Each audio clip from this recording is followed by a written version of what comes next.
Good morning, everyone. Thank you for joining this webinar today. My name is Gordana. I hope you can all hear me.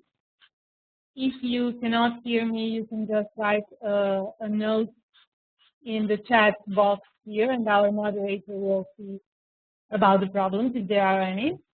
I would like to welcome you all on behalf of IAN, a local Serbian NGO that is going to facilitate this webinar today, and also on behalf of the consortium members of the project Unite IT, within which this webinar is organized.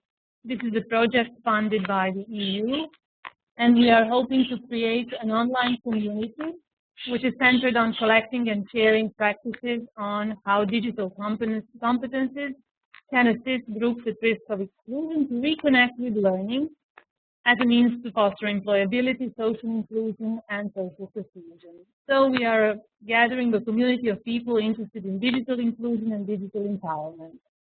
Within this project, we have formed 4 working groups. One is gender equality, then youth employability. The third is education, training, and certification. And the 4th group, which is organizing this webinar today, is the group focused on vulnerable groups at risk of exclusion. You are all invited to visit Unite IT web pages after this webinar, and if you like, become members of one or more of these working groups. In this way, you could access the news about different webinars that are going to be organized and different information and web presentations.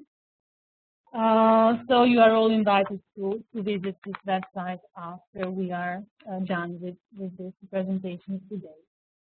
I hope you will find today's, I know that you all find today's topic interesting because you are all here today, and we are going to focus on ICT and persons with disabilities on our first webinar. We all know that information and communication technology and assistive technology offer opportunities for everyone, but these opportunities are specifically more significant for persons with disabilities who use this assistive technology for their daily activities to a higher extent than people in general.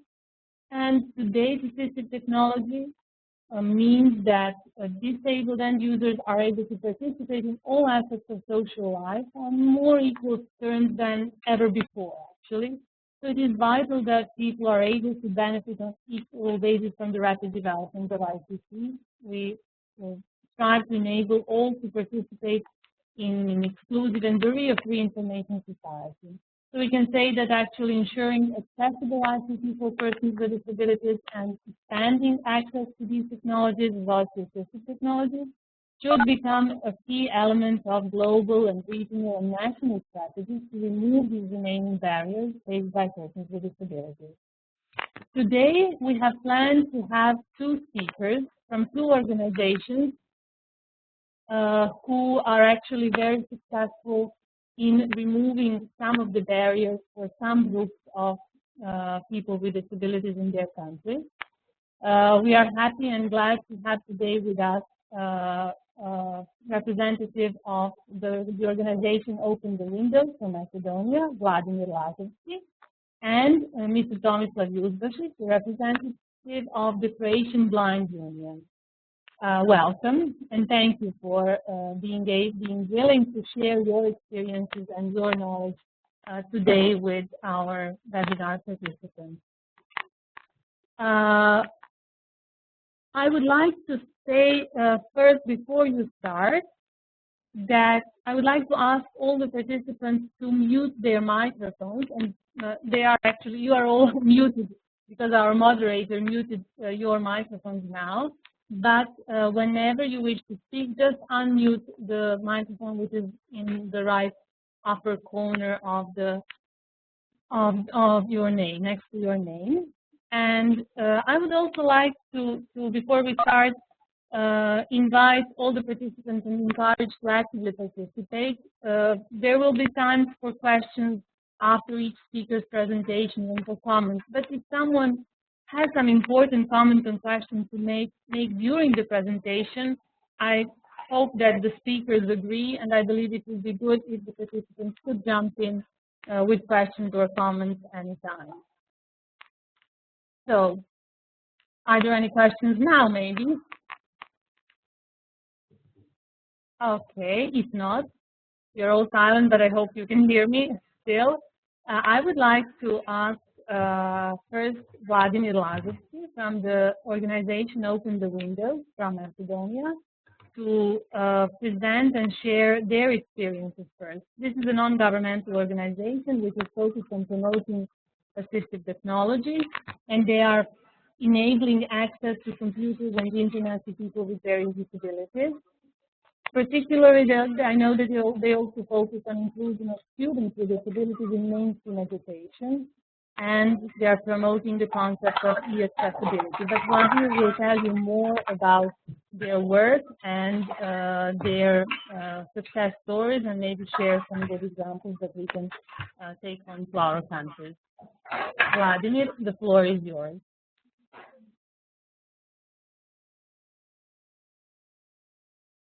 Yep, thank you. Can you hear me now? Yes, I can hear you. Okay, perfect. Hello, everyone. I mean, coming from an organization that works on assistive technology does not really make me a technology expert, so please excuse me for all the stupid things that I might do with this software during the webinar.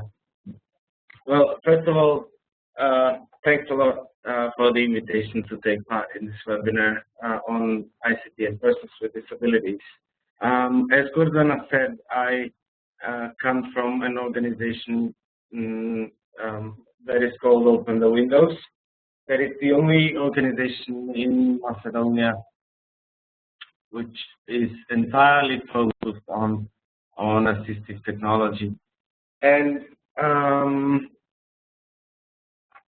when we talk about technology and people with disabilities, I would like to share that my organization actually believes that technology can make life easier for everyone. We see it actually as a tool of inclusion. And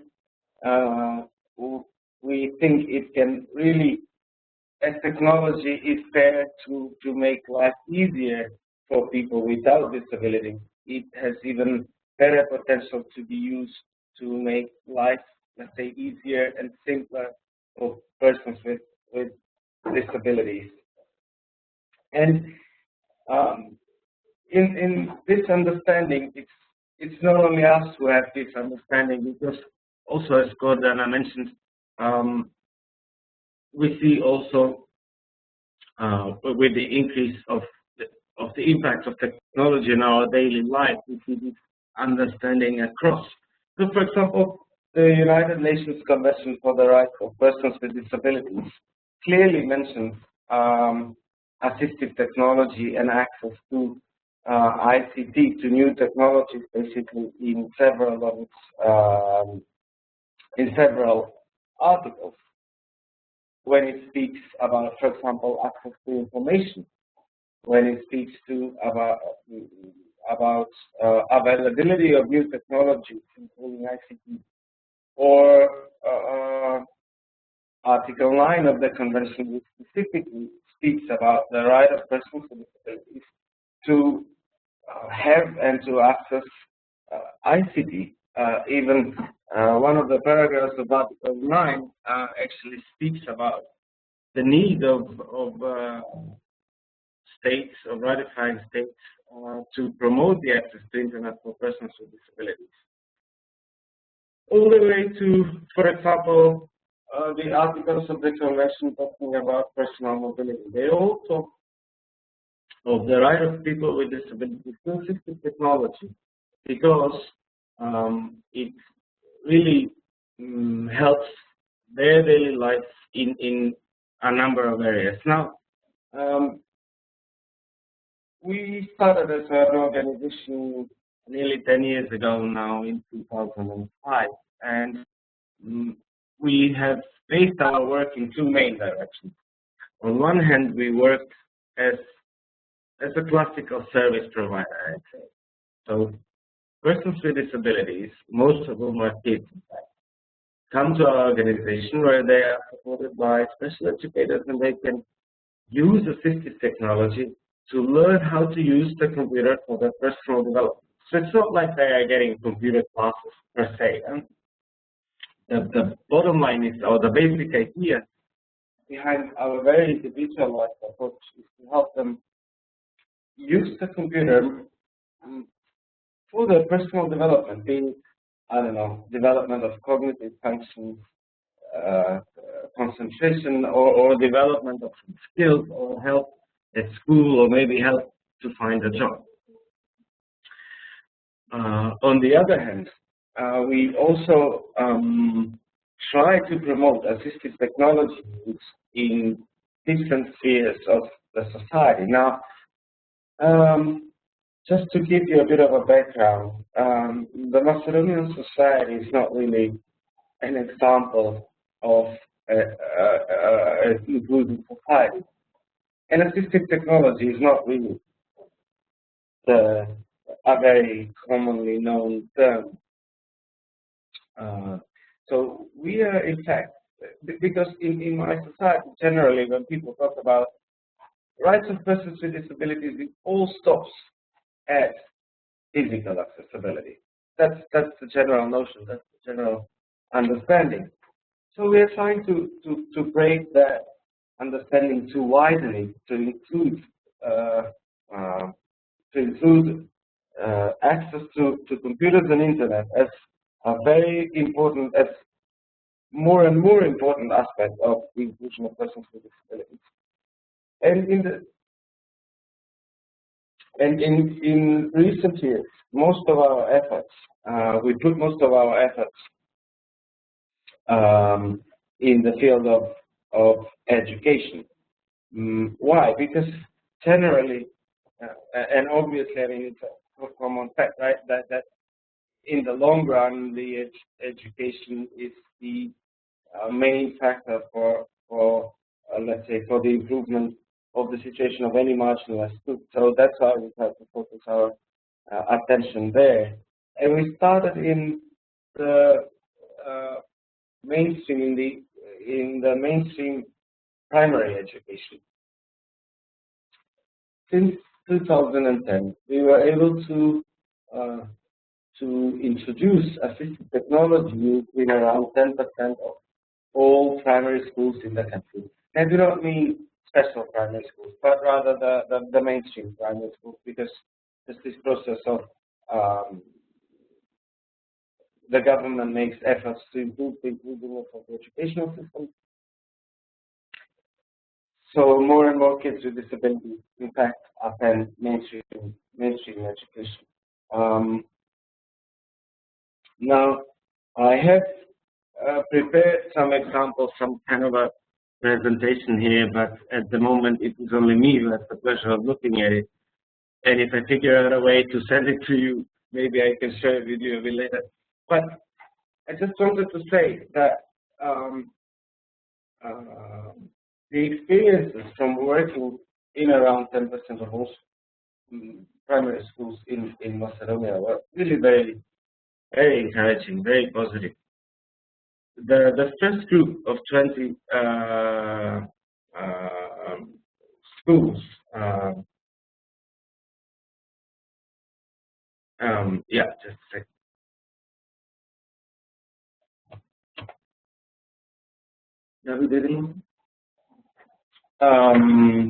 So we had just a second. And a second, it was also maybe just go to the set.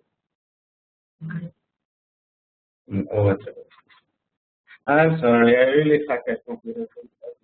I know it's a killer thing to say on this webinar, but I'm really not very good at technology and stuff. So even if I can take me and give me some advice, thanks a lot for that. Let's see if it works out well. Anyway, we introduced yeah, okay, perfect. So is it good now?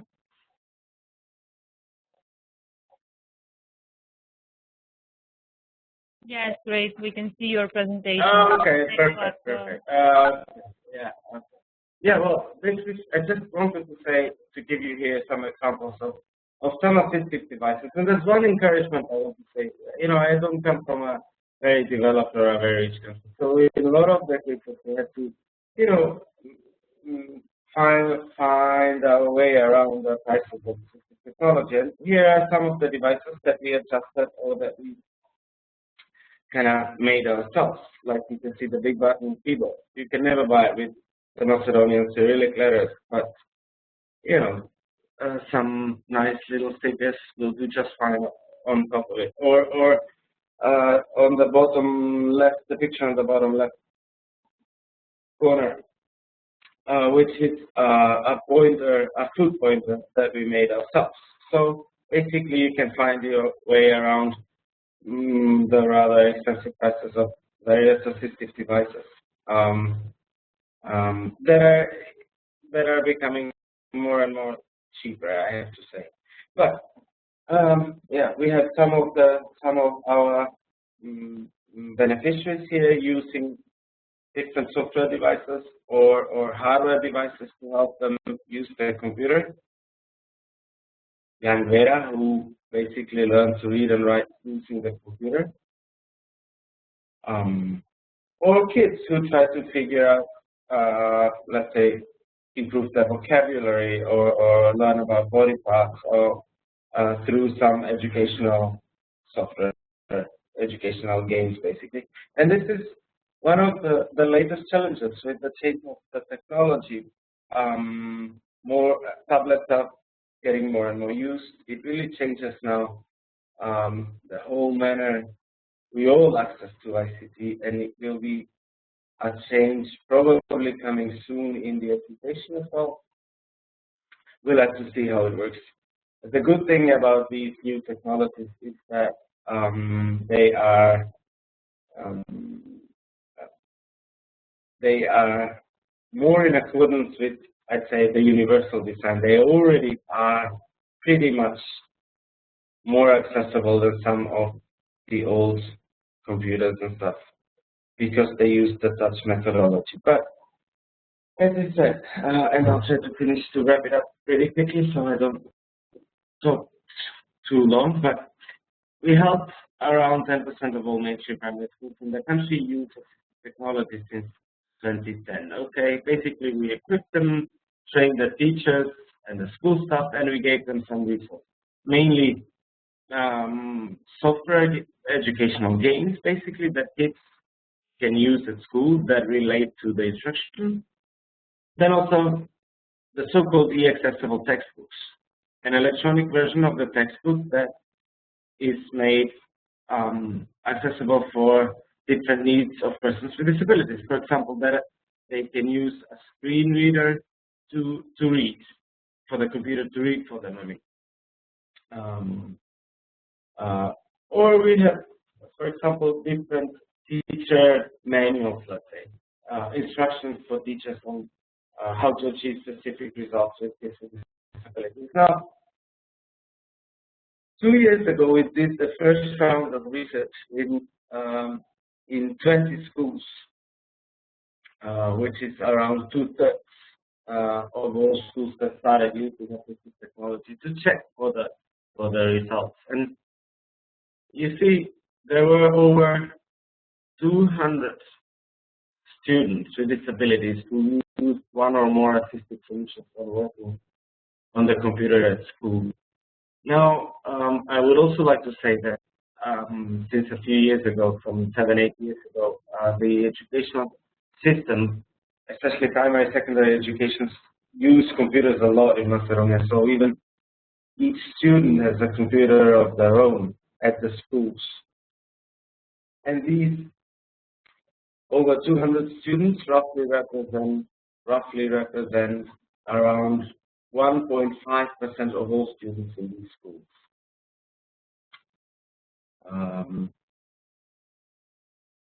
Now we try to compare that, for example, why we think using assistive technology in education is important. We compare that to what the same kids were using at home. and you can see the numbers are a lot lower. So for a lot of these kids, having the opportunity to use a computer and even more so to use some assistive device is unique at the school.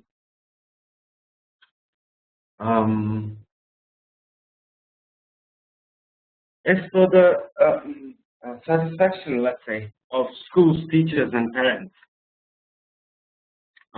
from the equipment that we provided, you can see the actually most needs were covered, and this is shared by teachers, parents, schools, as institutions alike. Now, I included this because I wanted to show that we did not bring any fancy equipment at the schools. We provided some very basic assistive computer peripherals, big button keyboard, separate switches, joysticks, and so on. And these set aside most of the needs of which actually intercepts also this common notion of assistive technology being very expensive. Now, what were some of the effects? As you can see, an overwhelming majority of students that they could more easily access the computer, use the computer. Their parents, if you look at the high to the right, which says assistive technology improved educational opportunities, over half of the parents agreed with it. Actually, over 90% agreed with it, with nearly 60% saying yes, greatly. And teachers reported that almost half of them could use new methods of work, new methods of teaching after they got introduced to assistive technology and once they had the equipment in their classroom. And what were the changes? What were the best outcomes? And here you can see some of the most commonly reported improvements.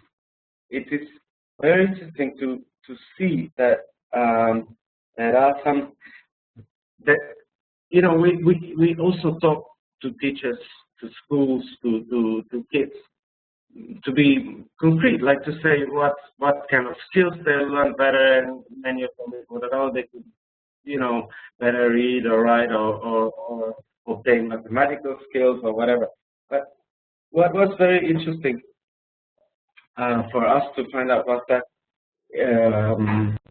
people were mainly satisfied with these with the improvements that were brought at the level of involvement of students with disabilities in the instruction, or, for example, the sense of equality and the self-confidence.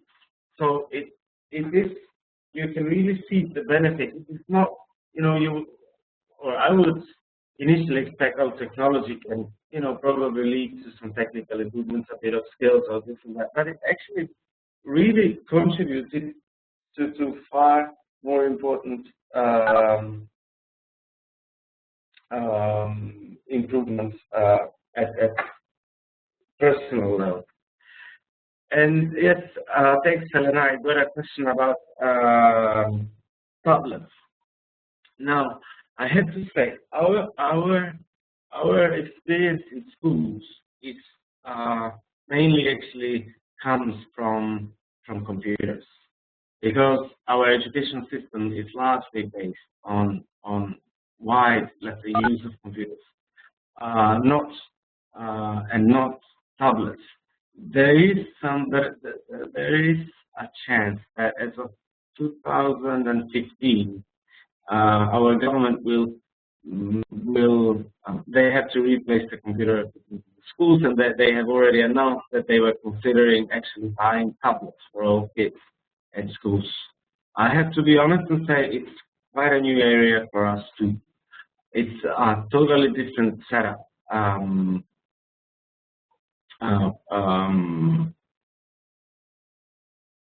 So it's a totally different thing when the whole educational system will move on to tablets. And we started, in a way, using tablets with the beneficiaries who come to my organization. Again, experiences are very, very positive, especially with younger children. I think this whole touch methodology has really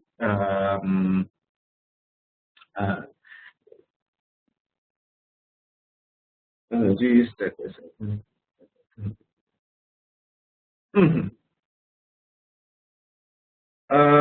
Yeah, so I'm sorry, I'm looking at some of the messages here. So obviously, I can't do multitasking very well either.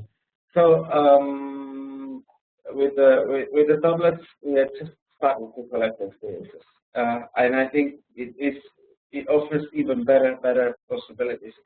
We used to work a lot with touchscreen monitors because for example, for a kid or a person with disability, it's sometimes so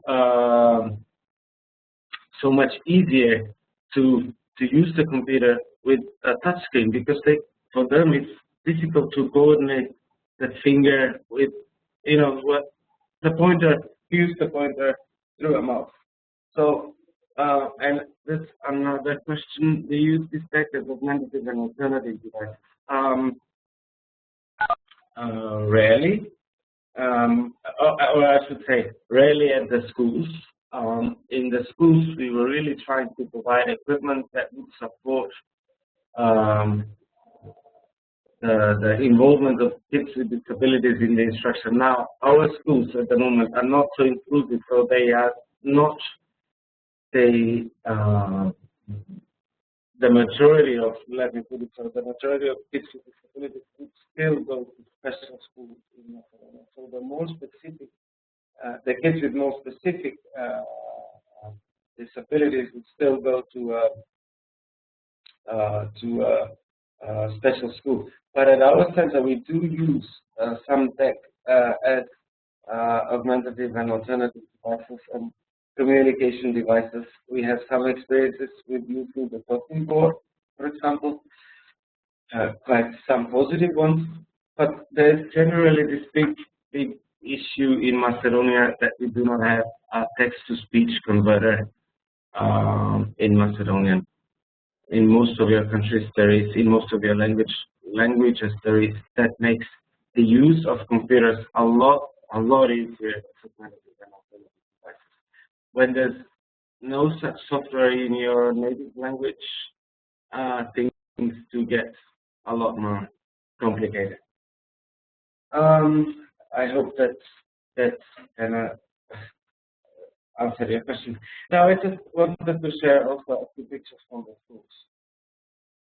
There are some students with disabilities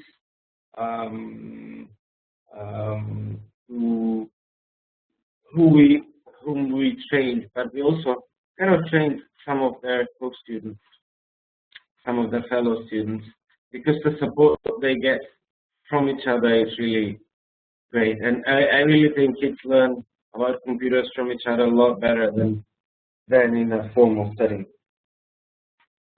So that I would also recommend that you involve also kids without disabilities in the efforts to use assistive technologies at schools, for example. Now, these are some of the examples you can see. For example, this kid is using a big button keyboard, and you can see this tiny little notebook in front of him, which is the laptops, or basically the notebooks that kids in lower grades in Macedonia use. You can see how small the keyboard, for example, is, or the screen. Now that is really yet another barrier for a lot of kids.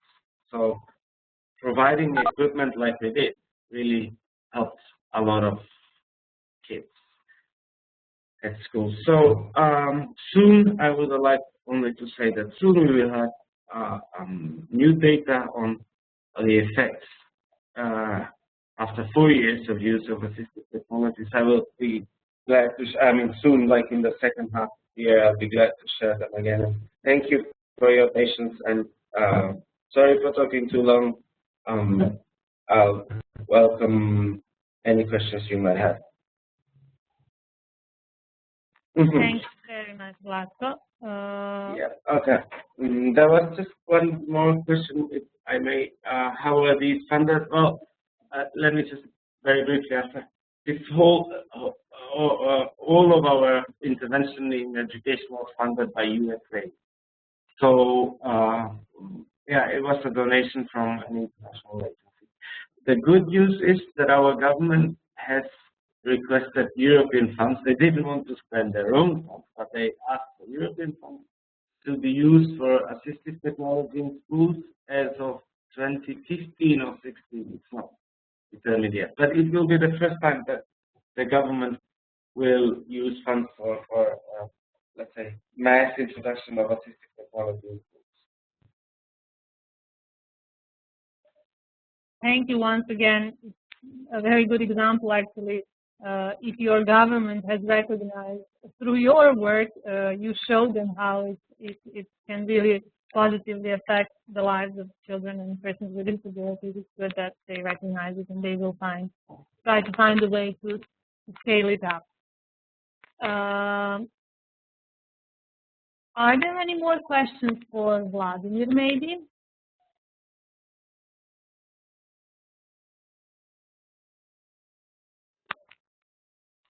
No? Okay, but this was the time foreseen for the second speaker to Maria, yeah. Can I just ask one question? Okay, Martin has one question for Vladimir. Yes. I just want to ask Vladimir, the use on the first slide that the children had great benefit of using keyboard with big letters at school, but they didn't use it at home. Is that because you don't have access to computer at home?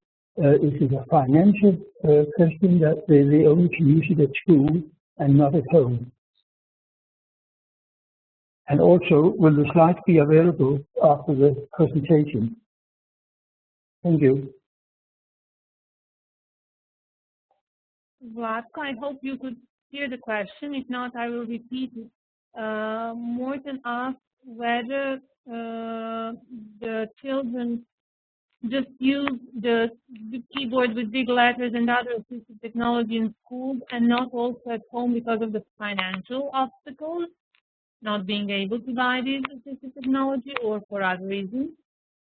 And yes, Morten, I can answer the second question. We will share the presentation after the webinar, and we will also post it on the Unite IT website under the vulnerable group working group page. Vlatko, are you still with us? Yes. Hello. Hi, Morten. Thanks for the questions. Of course, I'll share that presentation, and I also can share some of the materials. We have a couple of research works on education and use of ICT in Macedonia. I can share it all with whoever is interested. As for why is there difference? Yes, because a lot of kids with disabilities do not have, A, they either do not have a computer at home, or B, those who have a computer at home, they do not use assistive, any assistive devices. Some of them because they don't know about it. Many of them because they can't afford it. And some of the devices are not regularly available in Macedonia on the market. For example, every time we have to buy some assistive devices, it's a bit of a. I mean, in larger quantities, like for the food, it becomes a bit of a problem.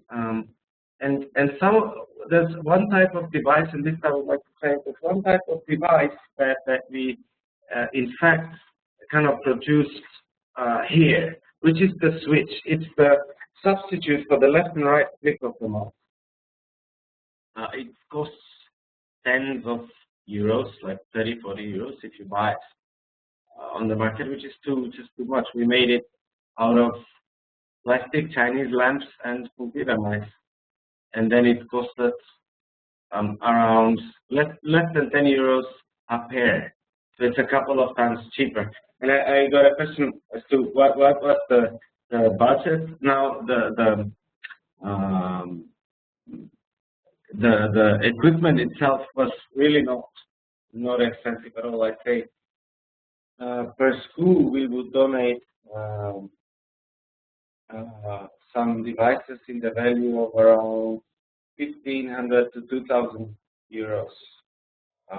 And as you could see, it really provides for most of the needs of students that they have at the moment.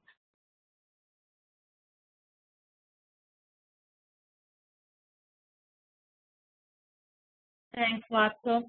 Yes, it's also interesting to hear how actually this barrier concerning the finances for expensive assistive technology was overcome by your organization in a very innovative way. So it's good that you share that with us, and maybe we can have some more detailed opportunities to actually discuss these things for people who are interested to take on your example.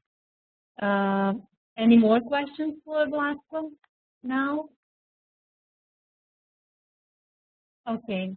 So at this point, the time was 14 for Mr. Tomislav Juzbašić from the Croatian Association of the Blind to speak, but unfortunately, I can see that he dropped out, and he reported some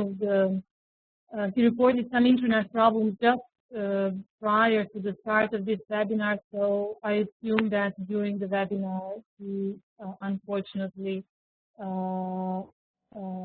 really got in these severe problems with internet. So we will not have the second speaker, but we would like to really not skip this part, and we will try to ask Mr. Juzbašić either to share his presentation with us or maybe to join us at some of the following webinars.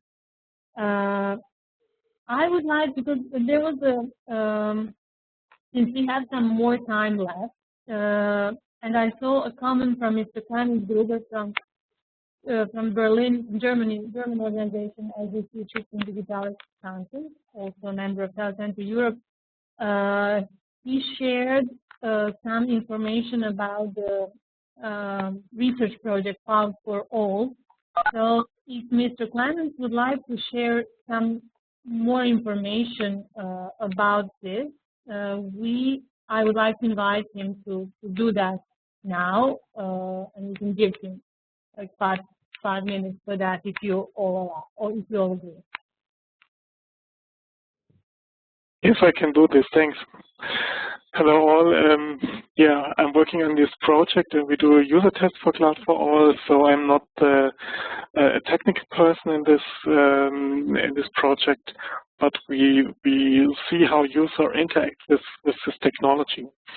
And a short introduction about Cloud for All. Yeah, you have the problem that you have a system technology, as we have seen in the session before, and the problem is, as it was in the discussion, that you go home and you have this assistant technology not at home, or you have it at home and you go to the school, or you go to an ATM, or you go to a ticket machine, and then you have this technology not on this new computer, on this computer in an internet cafe, in a library, or wherever. And so you cannot interact with this computer and with this terminal. And even if this computer has assistive technology installed, like screen reader, or Windows has some features, for instance, inverted colors, or you can make the font bigger, then you have you cannot adjust this because you have the normal view on this computer. You cannot say, okay, I readjust this because I cannot see the menu. So the problem is, how can I get my own adjustments as easy as possible on this new computer? And this is the idea of Cloud for All, that you specify your needs in a special your website, and then your preferences are stored in a cloud environment, and you can access this this information, your profile, let's say, on every computer.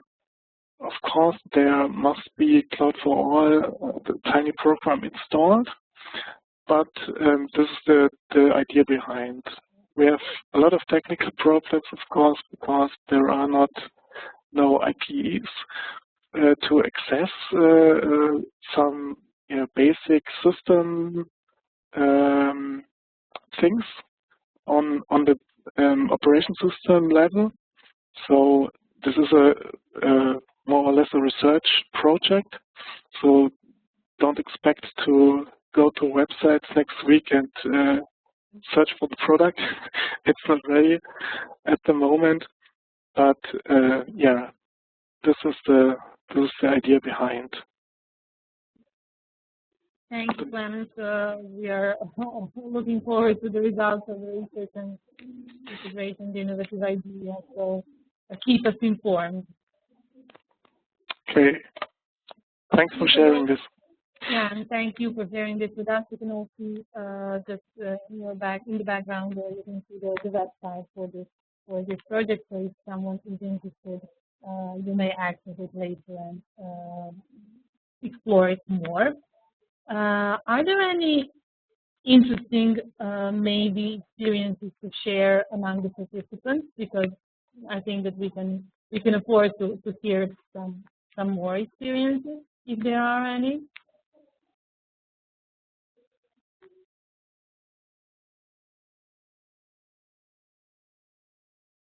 Can I just add one comment to Clemens' talk?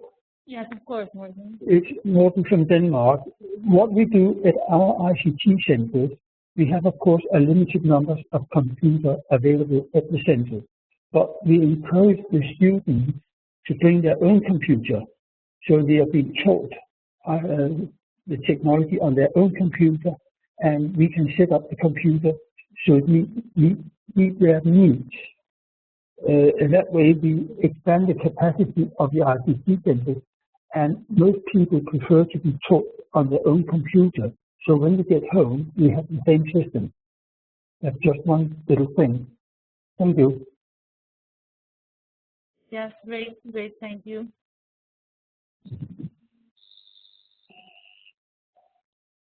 Anyone else, maybe? Give a comment? No. Okay. Also, I encourage you to visit the Unite IT community website and explore it. And there are some useful resources, and you can also join the working group. And you can also see the information how you can win a trip to the annual conference that will be held in Zagreb in September. Thank you very much for your participation. I really appreciate Wat's presentation and sharing experiences. I especially somehow noticed one thing within their research when it says that actually, in addition to improving participation in regular school activities, this use of assistive technology actually fosters the sense of equality and strengthens self-confidence of children using it. And I think this is also a very important component of inclusion, not only inclusion, but we also want to actually get this social inclusion. Thank you once again for joining our webinar, and we will keep you informed about the news happening in our working group on vulnerable groups at risk of exclusion, and there are going to be some other webinars to follow on specific topics, but you will be informed on that in time. If you have also some specific ideas or wishes about the specific topics related to vulnerable groups that you would like and their digital inclusion, if you would like to hear more about you are welcome to share that either through the membership in the working group. There's a space for comments and for sharing, so we are welcoming all your proposals. Thank you very much, and goodbye. Thank you. Bye-bye.